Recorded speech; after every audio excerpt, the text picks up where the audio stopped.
that is cash flow statement. This chapter is one of the most important chapter of exams. Okay, तो चलिए पढ़ते हैं बच्चों कि कैश फ्लो का मतलब क्या होता है और ये स्टेटमेंट इसको हम लोग क्यों बोलते हैं। कैश फ्लो में दो चीजें आती हैं, वो दो चीजें क्या होती है, एक होता है कैश इनफ्लो और एक होता है हमारा कैश आउटफ्लो। कैश इनफ्लो क्या होता है, इनफ्लो मतलब कि आपके पास कैश आ रही है, आउटफ्लो मतलब कैश जा रही है। अब ये किस कंडीशन में होता है, किस कंडीशन में आपके पास कैश हो रहा है। सपोज करें आप सेल कर रहे हो, सेल ऑफ फर्नीचर कर रहे हो, कोई भी असेट का सेल कर रहे हो, अगर आप बेच रहे हो कोई भी सामान तो आपके पास कैश आएगा ही ना, तो उसको हम लोग बोलेंगे कैश इनफ्लो। नेक्स्ट होते हैं कैश आउटफ्लो। फॉर एग्जाम्पल आप परचेज कर रहे हो, ठीक है, आप परचेज कर रहे हो, पर suppose if you are purchasing furnitures, आप फर्नीचर परचेज कर रहे हो तो आपको पैसे देने पड़ेंगे ना, तो आपकी फर्म से पैसा तो जा रहा है ना, तो उसको हम लोग बोलते हैं कैश आउटफ्लो। अब ये जो होता है cash flow statement is a statement which relates to cash inflow and cash outflow of the firm. ठीक है, बेसिकली ये जो स्टेटमेंट होता है ये पूरा कैश के बारे में बातें करते हैं। क्लियर हो गया।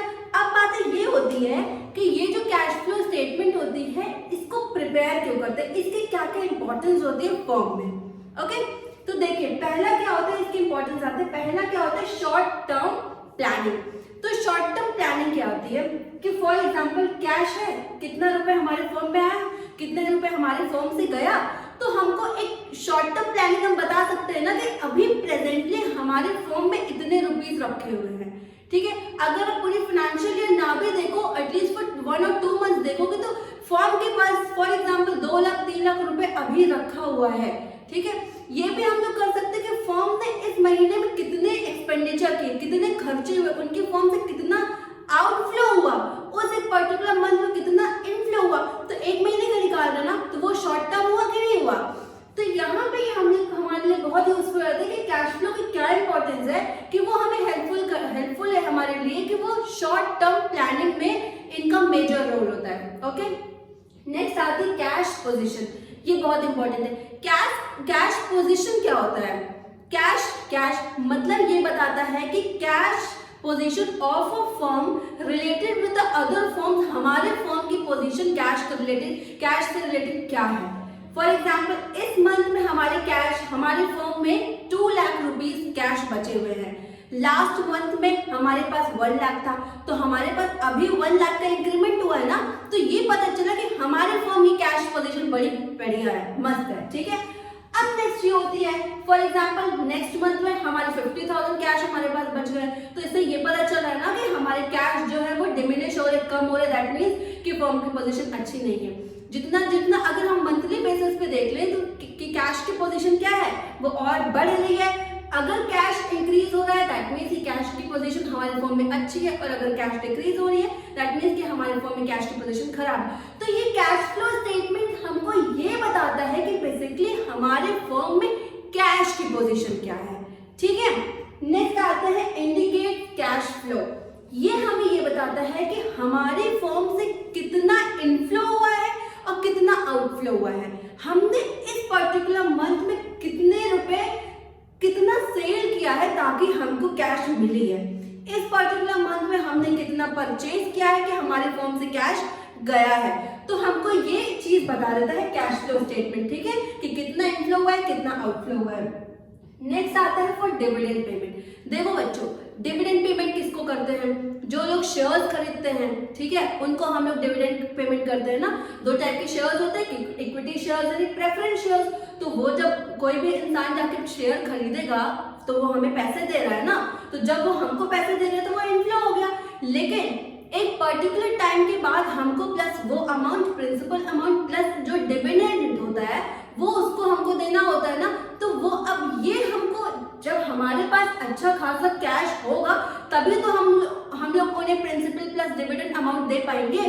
तो ये हमको ये बताता है कि हमारे कैश की पोजीशन क्या है फर्म की, और क्या we are eligible to do the payment of dividend at that particular time. ये हमको कैश फ्लो से पता चलेगा। कैश फ्लो से तो पता चलेगा कि हमारी फर्म में कैश कितना अवेलेबल है, ये होता है। नेक्स्ट आते हैं cash receipt and cash payment. Cash receipt and cash payment बहुत इंपॉर्टेंट है। आप देखिए कि आप किसी फर्म में अगर आप सेल कर रहे हो तो आपके पास क्या नाम है, आप पैसा मिल रहा है तो आपका कैश रिसीट बता रहा है। आप परचेज कर रहे हो तो आप किसी को पेमेंट कर रहे हो तो वो कैश पेमेंट बता देगा। फॉर एग्जाम्पल डेटर्स ले लो, क्रेडिटर्स ले लो। हम क्रेडिटर है, फॉर एग्जाम्पल हमने किसी से उधारी में लिया है सामान, तो एक हमने बोला है कि 1 महीने बाद हम आपको पैसे देंगे, तो हमें उन्हें पैसे देना है ना, तो जब हम उन्हें पैसे देंगे तो वो हमारे लिए कैश पेमेंट हो जाएगा। अब सपोज करें कि हम डेटर है, किसी से सामने वाले ने हमसे उधार में पैसे लिए हैं, तो जब वो हमें पेमेंट करेंगे तो वो हमारे लिए कैश रिसीट हो जाएगा। तो ये कैश के बारे में कहाँ लिखेंगे, इसकी ट्रांजैक्शन के बारे में कहाँ लिखेंगे, कौन हमको इसके बारे में बताएगा कितना कैश रिसीट हुआ है, पेमेंट हुआ है। जब हम लोग इसकी रिकॉर्डिंग करेंगे ना, अब कौन से स्टेटमेंट बनाएंगे, कैश फ्लो स्टेटमेंट में बनाएंगे। ओके, नेक्स्ट पे आता है कि मैनेजरियल डिसीजन। ये बहुत इंपॉर्टेंट है, मैनेजरियल डिसीजन लेने में बहुत इंपॉर्टेंट है, क्योंकि देखिए मैनेजर जो रहेगा अगर उसके पास बढ़िया कैश है, अच्छे कैश है, तो वो अच्छे डिसीजन लेगा। एम्प्लॉयज को भी बढ़िया सैलरी देगा, अपने लेबर्स को भी बढ़िया सैलरी देगा, सबऑर्डिनेट्स को अच्छी सैलरी देगा। वो खुश रहेंगे तो पूरी फर्म खुश रहेगी, फर्म खुश रहेगी तो प्रॉफिट बढ़ेगा, प्रॉफिट बढ़ेगा तो हमारा बिजनेस बढ़ेगा। ये सब चीजों की, ये सब कौन सा हैंडल करेगा, मैनेजर करेगा ना। तो मैनेजरियल डिसीजन लेने में बहुत ही हेल्पफुल होता है ये, ठीक है। अगर कैश अच्छा खासा अवेलेबल है तो मैनेजरियल डिसीजन बढ़िया अच्छा खासा हो जाएगा। जब आपके पास कैश को लेके सारी इंफॉर्मेशन अगर होगी, कितना रुपए फॉर्म में है, कितने रुपए फॉर्म से जा रहा है, तो मैनेजर पे एक बढ़िया से क्लियर कट आइडिया से अपना कोई डिसीजन रिगार्डिंग दैट वो ले सकता है। तो ये सब थे इसके बारे में कुछ इंपॉर्टेंस कैश के बारे में। अब हम लोग बात ये करते हैं इसके कुछ लिमिटेशंस की। तो लिमिटेशन की बात करें तो एक लिमिटेशन जो होता है वो मोस्ट इंपॉर्टेंट ये होता है कि ये सिर्फ कैश के ही बारे में बात करते हैं, नॉन कैश ट्रांजैक्शन से रिलेटेड कोई बात नहीं होती है।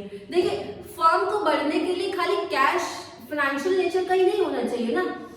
फर्म अगर बढ़ेगी, सपोज कि एम्प्लॉयर एम्प्लॉय का रिलेशन बहुत अच्छा नहीं है, तो उस कंडीशन में क्या होगा, जब रिलेशन काफी अच्छे नहीं है तो एम्प्लॉय कोऑपरेट नहीं करेगा एम्प्लॉयर के साथ, तो कोऑपरेट नहीं करेगा, अच्छे से काम नहीं करेगा, तो पूरा बेकार हो जाएगा। तो बात में ये है कि नॉन कैश ट्रांजैक्शन जो होते हैं they also play a very important role for the growth of a firm, right. तो इसीलिए तो ये जो कैश फ्लो स्टेटमेंट होता है ये सिर्फ कैश से रिलेटेड चीजों को वो कंसिडर करते हैं, मतलब दे totally eliminate non cash transactions, ठीक है। नॉन कैश ट्रांजैक्शंस के बारे में ये पूरा एलिमिनेट कर देते हैं। नेक्स्ट आता है पूरा हिस्टोरिकल कॉस्ट। हिस्टोरिकल कॉस्ट क्या होती है कि जब हमारी फर्म जब ओल्ड टाइम पे, जैसे कि फॉर एग्जांपल कि बिफोर 2 और 3 मंथ्स हमने जो कोई भी सामान परचेज किया, फर्नीचर हमने परचेज किया है 2-4 साल पहले, उस कंडीशन में क्या हो, सपोज 5 इयर्स पहले हमने कोई फर्नीचर परचेज किया, ठीक है। अब 5 इयर्स पहले जो फर्नीचर की कॉस्ट थी और जो आज कॉस्ट है उसमें काफी ज्यादा डिफरेंस होगा, ठीक है। तो जो 5 इयर्स पहले जो कॉस्ट थी अगर हम उसको सेल करेंगे तो वो हम 5 इयर्स जिस हिसाब से हमने सामान खरीदा उसके बेसिस पे ही सामान बेचेंगे। 50,000 का सपोज करिए कि हमने 5 साल पहले सोफा खरीदा था, आज अगर हम बेचने जाएंगे तो हम क्या सोचेंगे कि अगर 50,000 का सोफा खरीदा था तो मैं सोचूंगा कि उसी 50,000 को हम कंसिडर करेंगे, ठीक है। हमें तो बेसिकली आज के टाइम पे कंसिडर करना चाहिए ना कि अभी करंट सिनेरियो में उस सोफे का दाम क्या है, उस हिसाब से हम बेचेंगे। लेकिन हम ये नहीं कर रहे, हम जिस अपने हिस्ट्री के टाइम पे, मतलब अपने ओल्ड टाइम पे जिस समय हमने खरीदा था उसके बेसिस पे हम इसको सामान को बेचते हैं, तो ये चीजें बिल्कुल गलत हो जाती है, ठीक है। तो हमको क्या नाम है कि ये इसकी एक लिमिटेशन है कि ये किसको कंसीडर करते हैं, हिस्टोरिकल कॉस्ट को कंसीडर करते हैं, ठीक है। और ये थर्ड आता है, थर्ड क्या होता है, विंडो ड्रेसिंग। विंडो ड्रेसिंग का मतलब क्या होता है, चीजों को बहुत बढ़ा चढ़ा के चीजें दिखाना, एग्जैजरेट करके चीजों को दिखाना, ठीक है। जितनी नॉर्मल होती है उतना नॉर्मल से भी नहीं रहते, आगे बढ़ा देते हैं। दो इतना इनके फॉर्म में प्रॉफिट है नहीं, बट दे विल शो के बहुत ही ज्यादा, सो दैट कस्टमर्स हमसे ज्यादा अट्रैक्ट हो। ऐसा ये इसमें ये इनकी कमियां, ये इनकी कुछ लिमिटेशंस हैं, ठीक है। तो कैश फ्लो स्टेटमेंट एक बहुत ही सिंपल सा टॉपिक है।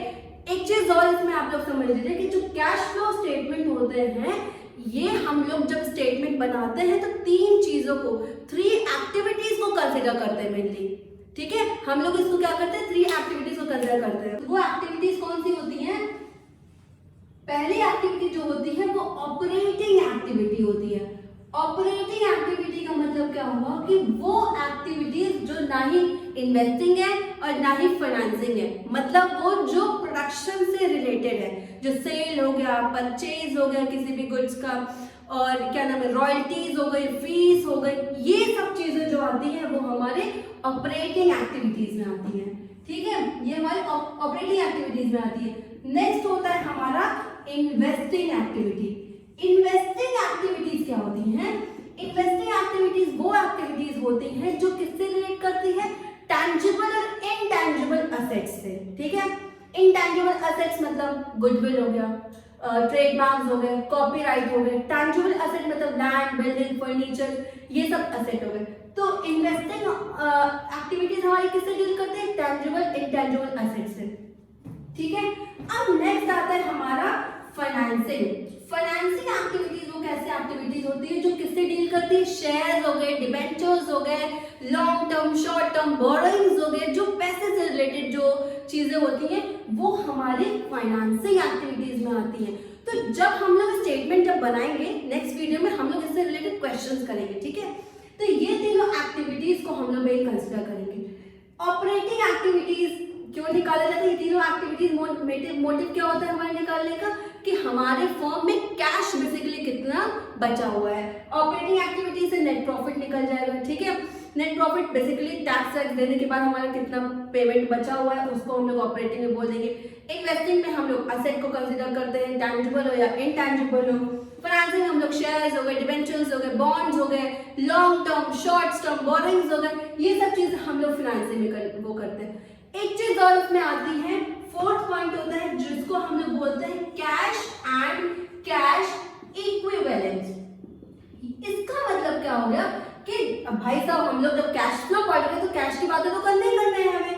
तो जब कैश एंड कैश इक्विवेलेंट है मतलब यहाँ पे कैश से रिलेटेड आइटम्स, बैंक से रिलेटेड आइटम, वो सारे इसमें आते हैं। ठीक है, ये सारी एक्टिविटीज को कंसिडर करने के बाद जो हमारा नेट अमाउंट आता है वो हमें बताता है कि हमारे फॉर्म में नेट कैश कितना है, चाहे वो इनफ्लो हो या आउटफ्लो हो। बाकी हम लोग नेक्स्ट क्वेश्चन जो होगा वो नेक्स्ट वीडियो में करेंगे। Till then, goodbye, and yes, do not forget to like, share and subscribe our channel. Thank you.